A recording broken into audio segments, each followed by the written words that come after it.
Hello, friends, family, and all the friends that I may not have gotten yet, and all the friends that I will lose tomorrow. Anyways, thank you very much for tuning in. My name is I Disconnected, and this is the final day of spring. So hopefully, my final day of spring isn't anything like this. Maybe, I don't know. Yeah, thank you very much for tuning in. Hey, Detail, it's been a long day. It had been a long day since the old sorceress braided her hair. We're gonna go on until a few days ago. Her hair used to be weak, that it would always fall out, and didn't cut it regularly. But now her hair is growing strong with a new vitality. When she finished braiding, her gaze, tired and thoughtful, lingered out before turning to her own face. Without her realizing it, a sigh escaped her throat, breaking the silence for an instant. During those cursed years, she had learned to loathe that kind of quietness. It was during those moments when her pain stepped forward, so she tried to always be busy at all times. Always with a task in hand, completely focusing on it. Since her anguish appeared, she had never allowed herself to stop and rest. But something inside of her was saying, enough. Well, saying enough. Anyways, the day she got up like any other, after a long night of troubled and uncomfortable sleep, her hair was all over the bed and around her neck, suffocating her skin. She decided to fix, and after doing so, she had simply stopped moving, almost as if she was paralyzed. But, okay, after a short while, she couldn't help to divert her gaze, when she was not able to even look at her own face. Instead, her eyes went through the lines of her room. She had built the house herself and was one of the greatest prides. Look, listen, the artwork in this is absolutely amazing, sorry. As time passed, she had to rebuild it on several occasions, though. Truth be said, she barely could even recall the original look of the house she had so happily designed. It had been a while. She gazed at the shelves and drawers that contained her extensive collection of herbs, potions, and dried fruits. All her life she'd been gathering them. And for what? As such humble village, there had never been a problem that could be solved with any of those exotic plants.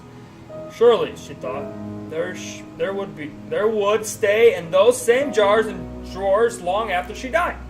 Perhaps until the wood, weakened by the pest humidity, would yield under the weight of its load. She'd have liked to think her home was a reflection of her own self and her interests, but this wasn't the case.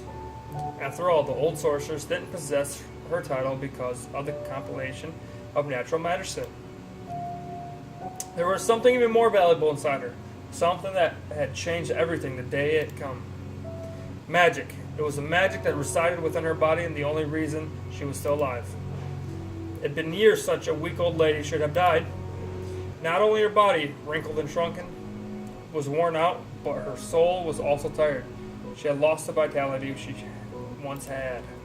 Many times she imagined herself as a leaf, a dry leaf, a dry leaf that, despite having any trace of life left, hadn't yet fallen from the branch. The artwork is pretty cool, but she's kind of like, I feel like I'm being watched. So, can you blink? If you're watching me, blink. Oh shit, I didn't even read that. And she accepted it. Sorry, it said, years ago, death had begun to approach the old lady, who at the moment was only a simple connoisseur in nature and magic. And she accepted it. But the end of her story was rewritten, and she swept by a new stream of magic and life. Magic that arrived accompanied by great pain. The old sorceress had never been happy again since that day. You blink. How many years would she have left if she continued keeping the magic within her? The curse was impossible to break. The pain would stay with her, whether she renounced the magic or not. The difference would be that, without that mysterious element, her end would be close once more. The sorceress let out another sigh, deeper than the previous one. She was afraid to face her own feelings, but death had called her years ago, and life had ceased to be pleasant because of the curse. She knew it, and yet she had tried to escape from the reality. Finally, she could see it clearly. The old sorceress knew that time had come. Time to release her magic and let nature take its course. So I stopped it there because I don't want to ruin the whole book. I wanted you to have the experience for yourself. That is a pretty cool story on how everything unfolded. And yeah, you should definitely check it out. Finish it your own. I think it was pretty cool. It was a good game. Artwork was great. It was beautiful. Good job on that, man. Seriously, good game.